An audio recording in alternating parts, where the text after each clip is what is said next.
I get shit done, I have fun. It's my time and I'm the one. I'm breaking through.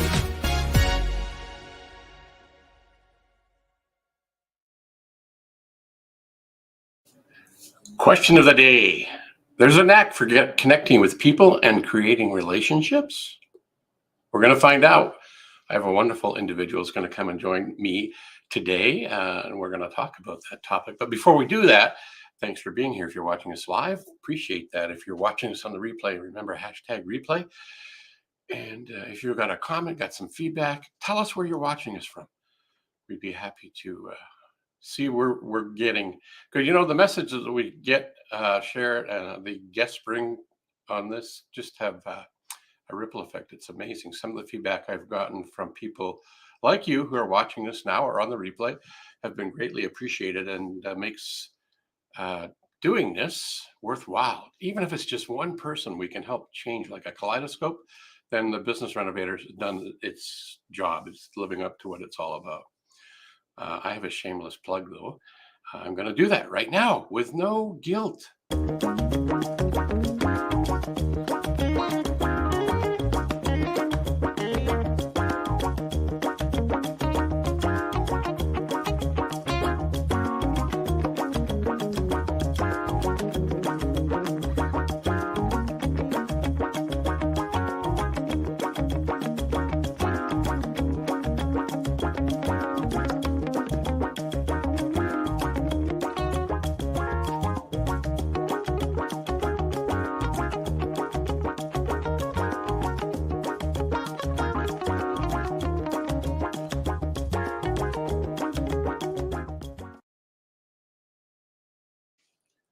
Hey, welcome back. And you know what? It is free. There is no catch. If you want to have a check-in with yourself, what your business growth score is, just go to coachphil.ca. In the top left-hand, if you're looking at the website, it would be the right-hand side. No, this is the other right-hand side over here. And it'd be at the top, and click on that button and answer the questions that are in the assessment. And it'll help you do a couple of things. You confirm that you're on the right track, identify some areas where there's some room for improvement that you can do on your own, buy a book, hire a coach. Oh, by the way, I am a coach. And if you wanted to have a 20-minute complimentary review discussion about that, happy to do that again. No credit card required. So enough about me. Let's talk about our guest. So I'm going to do that right now. So a lovely lady. Jenn's passion is making connections, brainstorming uniquely effective marketing strategies, and loves to collaborate with people and projects on providing practical solutions. In a nutshell, she's a lead generator, the idea strategist, the answer to your question, maybe the question you didn't even know you needed to ask, your biggest cheerleader for you and your business. For fun, Jenn loves a good time with great people, great food, great wine. She's not a social butterfly, but she is a people person and is happy to participate in engaging conversations. So we're going to do that today. She's also the publisher of Aspen Woods and Prairies Division Manager. Her name is Jenn Givlin. I would ask you to give her a round of applause, but nobody will hear it. So you could just give us kudos when you meet her. I'm going to bring her up right now. Welcome to the Business Renovator, Jenn. Great morning, Phil. Thanks so much for having me. You're very welcome. So where did we meet? Oh my goodness, where did we meet? We've met at a number of networking events, Phil. Yes. I don't know I can't remember where the first one was, but it's been in the last couple of months. I can't.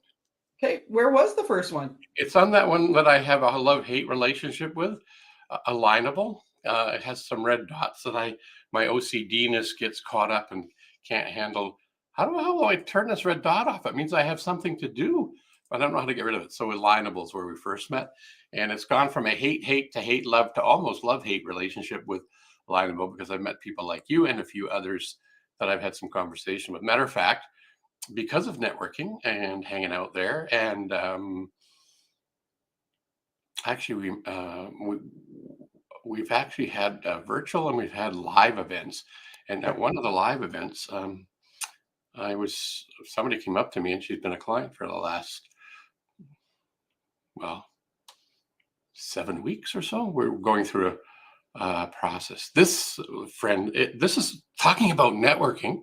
There's an act connecting and creating relationships. Kellen Ann, she's an American. And because of COVID, we met. And we met through Jeffrey Gittimer because he had, I'm just doing this just because of the connection of the dots of networking. And that's what we're going to talk about today. And we all found each other in this emerging salespeople, I think is what Gittimer called it. And she's amazing. She was in California. She lives in Georgia, not Atlanta, but near Atlanta. And she's finally living what her passion's all about. And COVID helped her get there. She creates these. Oh, I know my video coach is going to give me shit for this. Watch, because I'm leaving the camera. You're not supposed to do that, Phil. But seeing how Kellen showed up here, I got to tell you what she does. She went to school in the art side of things and then did real estate and got married and had a baby and looked after that. And then COVID showed up and her life changed and she was aspiring to do something else. So she's created a company called Cards That Wow. So she created this card for me. That's my word, but it's a 3-dimensional card. It's a handcrafted card. So that's just one of the things she's doing. So if it wasn't for COVID, I wouldn't have a card and I wouldn't have met Kellen Ann. So Kellen, there's another plug for you. Cards That Wow. So we got connected by joining the dots. Steve Jobs says you can't connect to jobs moving forward. No, that's not what he said. He said you can't join the dots moving forward, but looking back, you can see who you were connected to and how you got there. Is he right? Well, yeah, because you can't. No, I don't think so. I honestly think that when you're doing, as a kid, when you were doing connecting the dots, you had to look in front of you to see what you wanted to connect to. And I think you really do need to have some idea of who you want to connect to. Maybe not an exact person, but definitely an industry or a business that you think you can either add value to or benefit from understanding more about. So you get to meet some interesting people that may add to your dots along the way. That when you look back, you go, wow, okay, I had a lot more dots than I thought I did. But to draw a connection, there's some active planning in my mind. So that's interesting. What I like about that idea is that Steve Jobs does say that you can only connect to dots looking back. What I like about your saying is that by putting out some dots to go towards, you can connect them by, that might be one of the knacks of connecting with people in the networking world. Identify who is it you want to meet or what industry you want to learn about. So those could be some future dots that you could connect by leveraging the knack.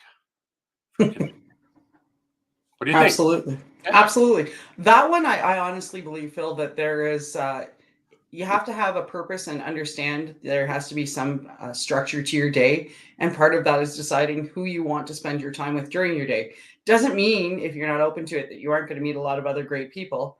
I mean, thanks to my father, I have a tendency to talk to everyone in a grocery store when I'm standing in line waiting to check out. I don't have plans to meet them when I walk into the grocery store, but when I finish, I have. But the plan was to go out and do groceries or whatever other task I was doing, and I'm just open to the further conversations along the way. Yeah, so that's another nugget to the knack of connecting with people. Is what I heard there was be open and receptive, and don't be a closed door. I don't know how to do that. No, I'm speaking to whoever might be listening because I agreed. there's extroverts and there's introverts, and then I learned about something through my network. There's ambiverts. I think I said that right, and that's a combination, and they ebb and flow into whatever. So I think I'm actually more of a ambivert. Melanie, did I say that right? If you're watching this, send me a note. But it's being a hybrid of those. So you're not always either an extrovert, you're not always either an introvert, but you go back and forth. I actually have a friend, a business partner in another part of the world, Canada, but in Manitoba. And we were having a talk the other day, and I actually used his story when I was talking about with a client of mine about the behavioral sciences assessment that I use, DISC. and he was telling me how I haven't been out of the house for 16 days. That is a true introvert, and he loves it. That's his space, right? Not that he doesn't like people, because once he gets to know you, he loves you. He's very open and extroverted, but not his natural state. His natural happy place is to live in his cave, run his businesses, and do his thing in like 16 days, and not leaving the house. Now he's got a pretty nice house and he lives on an acreage, but I have to get out of the house. Matter of fact, just being in the house for a little bit, like for a day, drives me nuts. I'm with you there, Phil. I've got a friend that I was speaking to the other day, and his comment was the thing he misses most about living on an acreage is that he doesn't have as close proximity to his neighbors. So it's not as easy to be out walking his dog or doing things. I mean, that's why he bought the property, so he could have the privacy. He said, you forget that that even interaction that you're walking past each other on a street and have, it does impact your day in a positive way for the most part. Yeah, it's we take stuff for granted often. Me too. We do. So tell me some of the other things around the word knack for connecting with people. Like you live in a part of the world where I live now, but you didn't always live here, and you came from another part of the world. We're both in Canada, by the way, ladies and gentlemen, and you were in Eastern Canada, and then you came west. So how did that all happen for you?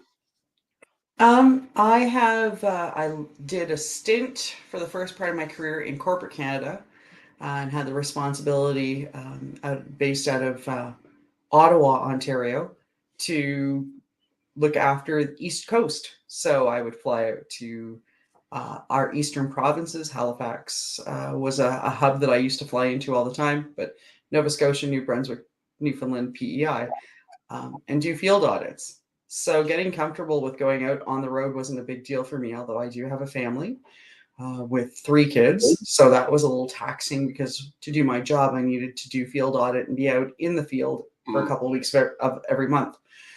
And then I decided that that was getting to be too much in my life, and I was trying to follow the entrepreneurial bug. And when I started to do that, I found that there were parts of my life that I really, really enjoyed, and the people part was huge for me. But I found out that I took some skills from my audit world, because when you audit people and you get to actually see their businesses, I was taking the best of the best from the great businesses and letting the other businesses, I saw where they were doing things, well, not quite right. And I was able to make sure that I didn't fall into the same pitfalls.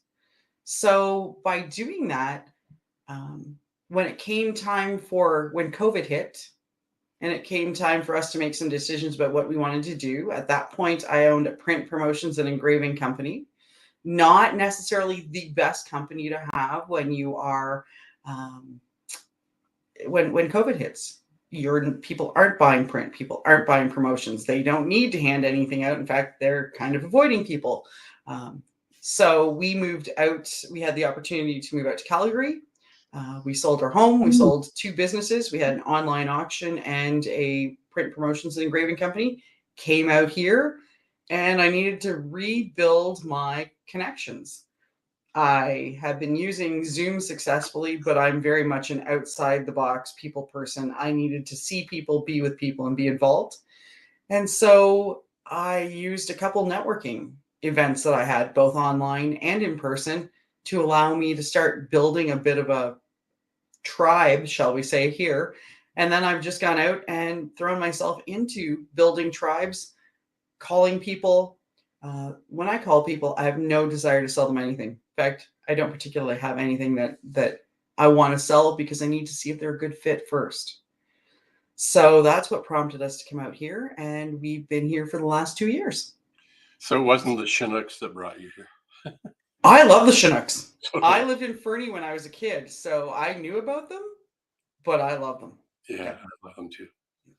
There's a story I could tell you about it. I'm not going to, because it's a below the line story, and it's not a factual story, but because of the preeminence position of the person who said it, people put weight on it, that individual's expertise, and that individual is totally wrong, because he was. I'll just say that that person was blaming the Chinooks on the tar sands, and the tar sands may have an ecological impact. I don't know about that. Could be, don't know. But they're in northern Alberta, and the winds are in southern Alberta, and they come from over the mountains. So you want to blame the West Coast people on the other side of the Rockies, right? If we're going to point fingers, anyway. But speaking of preeminence, I think the key to networking is to be preeminently authentic, likable, and follow up and do what you say you're going to do. And what I liked about what you were saying is you don't have a product or initially to sell to anybody. You're there to make connections, build relationships, and connecting people is one of the psychic rewards you get, psychological gains. And if they do things together and their life's better because of your introduction, that's kind of your payday. But in doing that, by showing up and serving others, what I believe is happening for you, and I could be wrong, is that you're getting that business by accident. It's not really an accident, but it shows up because of you serving others. Zig Ziglar says if you help enough people help themselves get to where they want to get to, you'll get everything you're looking for. I think that's kind of, I'm putting words in your head. I should have just asked you that question, but I didn't. Is that kind of So- how you operate? I did an exercise in brand essence yesterday. It was a fascinating exercise in brand essence, and I came to the conclusion that what I do is I connect people and build great communities. That's what I do. I connect people and build great communities. The product I use to do that doesn't particularly matter. My goal at the end of the day is to connect people and build great communities with great, happy people. So it was a fantastic exercise to go through because I always watch ads and advertisements differently than someone who doesn't have a marketing background would look at them. And so I got to watch a few ads yesterday at a networking event that I was at. And the ad that stuck out for me, there were two. There was one by Nike, and the ad just showed people, it was celebrating athletes. They were all identifiable athletes. You all knew who they were, but it didn't talk about his shoes. Nike holds a product. It's a shoe. They have other clothing lines too, but they don't talk about those. They give you the emotion of what's going on and how they celebrate athletes. Johnny Walker has a commercial from 2014 that has Jude Law and a friend on a boat in the Mediterranean, and they're talking about the boat. And you see 2 or 3 different clips throughout this 7-minute video of them drinking the Johnny Walker, but they never talk about the attributes of Johnny Walker. They don't even tell you what's in the glass. They just put the Johnny Walker logo at the beginning and the Johnny Walker logo at the end and leave you as a grown human to figure out what you want to do with that. That's connections. That's impactful. It was a great story. I mean, 7-minute commercial. And I'd watch that again right now. It was a fantastic thing to take a look at because no one was trying to sell anybody anything in the old school. No offense to any of our used car sales friends here. The used car salesman, the jump at you at the doorway, did you need to buy a piece of furniture today?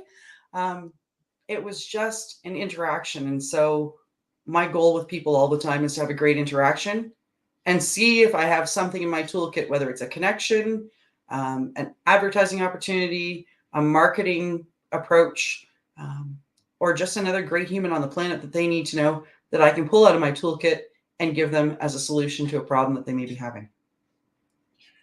Kellen points out that the Budweiser ones do that. You get the dog, right? It runs away from the home and the horse goes and finds him. Yeah, absolutely. Yep. And they don't really tell you the calories or the lack thereof or the alcohol or anything. It's just the emotional connection. Yeah. So that works, I think. Well, no, not that I think it works. It does work. And where I was going with that, does it work for the smaller businesses? And my opinion, is it can, absolutely. Typically, though, my experience, and you can have it polar opposite if you like, or be the same if you like, is that I think small businesses get it mixed up. They think they need to be the Budweisers, and really that's not who they are. They're not big enough to have that kind of a budget and that kind of storytelling. I think story selling and storytelling is an important piece of it, but from a smaller business point of view, wouldn't it make more sense to tell your story and you be the brand versus trying to brand like the big companies? Because you're not big enough to probably to have the bandwidth to invest that kind of dollars for that kind of exposure to play the odds of percentages. What do you think? I agree with you 100%. The exercise was good though, and looking at the videos to see what the big guys are doing, so that I could figure out a little bit more about my own brand essence. Yeah. What makes me different? So if I can identify what makes Johnny Walker different, or what makes Nike different, or I don't have the budget that they have at all to be able to do their advertising. I look at that and go, wow. And usually the preferred advertising medium I use is either a social media clip or a print clip. And those are a little different again than an 8-minute video. So the exercise was figure out what your brand essence is so that you can figure out how you can identify yourself differently from all the other people out there that do what you do. Kellyanne, you showed her card, and how does she differentiate from the fact that she's not Hallmark? I mean, not that I want her to compete with Hallmark, but how does she differentiate? And the goal isn't to figure out how to compete with them. The goal is to figure out how you are different from what they are. Yeah, one thing I learned from Kellen, well, there's lots of things I learned from her. The one thing was that she follows the ideology of a book called Giftology. I forget the author's name. If she's still here, put it in and I'll put it up on the chat. But it's about how to show up in a way that connects, just like what we're talking about here. There's an act for connecting with people. And what he did was he went after the COO, I believe it was, of a little company called 1-800-GOT-JUNK. And he had limited budget, but they missed connecting a couple of times. And there was going to be a connection. There we go. John Rulon. There, she just did it. That's the author's name of this book called Giftology. And so what John did, and this is me paraphrasing it from me listening and reading the book, was the COO, I believe, of 1-800-GOT-JUNK was going to be in Chicago, and he knew he was like, there's a men's clothing store out of the U.S. called, not Brooks and Dunn, that's a country and western song for entertainers, but it's, it's on the top of my head. Anyway, they didn't pay me to do the advertising. There's a retail store that he likes to frequent. So knowing that they were going to be in Chicago, he went and got tapped out his credit card, $7,000, went to Brooks Brothers store and bought a whole bunch of stuff and set up a retail setup in this prospect's room as a way to connect and create a relationship. And so when the fellow came back to his room, he was like, he walked into the store and it was all in his size. He'd stocked and got enough. So knowing your audience is really important for two things: the size and what speaks to them. So he could come into his room in the hotel in Chicago, go through the retail space, and try stuff on. And the stuff that he tried on,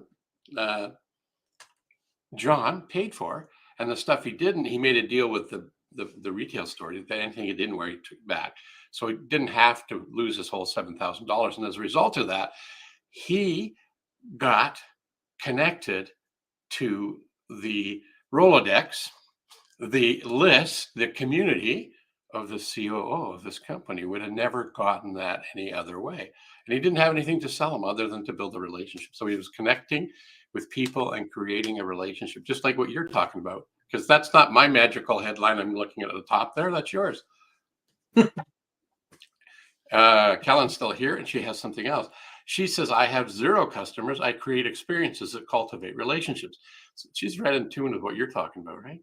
Yeah, absolutely. You connect Absolutely. people and build great communities. Well, and you can even start from the basis of a cold call.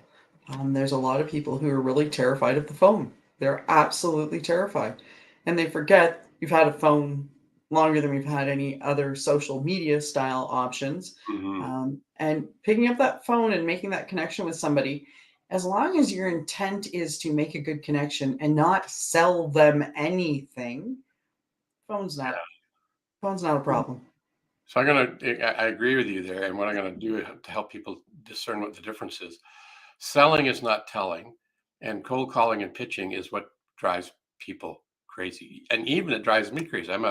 I worked with individual sellers and professionals to help them get their message out there, both in the marketing side, but my major would be in the selling side, which is actually selling. If you do it professionally, is a conversation. You show up as a solution provider, problem solver, and when you do that, people will lean in. I have a really good story about my house that I'm in. I bought this house with a real estate agent involved, and she was nice, and she was trying to be nice. I used to coach hockey. It was a traveling team, and to be on a weekend, and we'd get our team of girls on the bus and with their sticks and making sure everybody was there and got our coffees and ready to go. I got a phone call on a Saturday morning. He says, "Hi, Phil, you're probably busy with your hockey. Just thought I'd check in."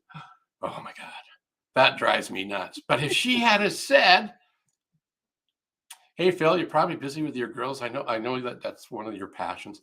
I just don't know. Have you been by the lot lately? It looks like nothing's going on." So it was bothering me. So I phoned the builder to find out what was going on. They just got the permits from the city, and they've put in an order for the surveyors to go out and stake it. So you should see something next week. If you don't, let me know. I would have talked to that gal all the way to where we were going until we had to get onto the ice. Difference, right? Being connecting and showing up in a way that's meaningful for the person you're talking to versus, yeah, I'm just checking in. Did you see my proposal? Right? Versus, hey, I had a new idea. We were able to do something, add something. Did you see this? Some point of value. Isn't that what I the reason I'm saying this is because that's what I've experienced with you in the little bit of time that I've gotten to know you. That's kind of what you do. I really want to know how I can help. Because Yeah. if I don't understand where the challenge is, I don't understand how I can maybe do something that's going to be helpful for you. So, if one of the things I find on a regular basis is people say, "Oh, I'm looking to connect with anybody who does anything and everything like this." I find if somebody could just drop me a nugget that says, "I'd like to connect to even a specific industry," it doesn't have to be a specific person. I mean, the COO of 1-800 Got Junk is fantastic, but you don't have to be quite that specific. But if you can even say an industry, "Hey, Jen, I'd really like to know a renovator or uh, a roofer," then I kind of roll in my own head in my Rolodex of people that I know, and I reach out to them and I connect you. But I also find out, well, Phil, why do you need a roofer right now? Oh, well, we've got a leak in the front and we're trying to figure out why it's falling on the steps right now because it's freeze thaw season and our steps are an ice rink. Could you please help me find somebody that could do something with roofing, soffits, and fascia? Well, great. So now I know why I'm connecting you. I get a sense of urgency that it's not just for a fun conversation. There is a problem that you need some help with. And I can convey that to the person that I'm speaking with about you to say, "Hey, listen, you want to give Phil a call right away because he's going to break his leg stepping out on the steps because he's got some problems with his eavesdrop." So it's me understanding the why. And I don't go in with any intent of doing anything other than connecting the two of you. You know what I like about that? Lots of things. And what I don't like about it is I'm looking at the clock. We're out of time. We ran out of time already. Anytime. But I want to recap really quickly here. What I heard in our conversation was connect people, build communities, demonstrate you care, be specific, better than being a generalist, and be authentic. Pretty much covers Absolutely. what we talked about today, right? Absolutely. So before we switch gears and end the show, there's a couple of things I'd like to do. And I'm going to go push buttons here because this is what I'd like to do. So if you want to learn more about what Jenn's up to, or maybe how to be an effective networker, or anything that resonated with you, maybe you want her to be a guest on your podcast, this is where you can go and check her out, her website. I'm going to bring that up here just a momento. As soon as I get the right buttons to push, here we go. I'm going to share a screen, and it's going to be, oh, it's going to work. Look at that. It's like I knew what I was doing. So, this is her website. Let's just see if I can get that bigger. Look at that. I can't. So wickedblueowl.com. And because we can't see what it says in the small print, I will read this up here. It says full service print and advertising agency. Proudly supporting thousands of small businesses, local residents, and business owners through highly effective and powerful print and advertising marketing initiatives. And if you want to learn something about networking, might be somebody you might want to talk to. Hey, we got a vote of confidence. Look at that. That's awesome. Thank you, Kellyanne. I appreciate that. Do you have one last thing you'd like to say to our audience? Thank you for taking the time. And Phil, thank you so much for having me on. I love this. It's the tip of the iceberg. And if anybody has any questions, I'm always happy to help. Please feel free to reach out. There's never a bad question to be asked. Well, the only bad one is the one you didn't ask. Yeah. Right? Anyway, Absolutely. I appreciate you taking time and to hang out with me, and I will see you in a few seconds. Don't go away. So there, I did the recap before I normally do the recap. So I'm not going to recap on the recap because that would just be crazy. And, you know, I know sometimes I do things that are a little bit crazy. But anyway, before we go, I've got something else I wanted to. It's kind of a different version of the same thing. Wonderful. I held up the card, but this is what I have as an image in the show.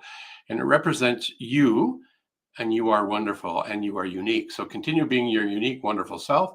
Until the next time we see you on the Business Renovator, I'm Coach Phil. That's a wrap. I get shit done, I have fun. It's my time and I'm the one. I'm breaking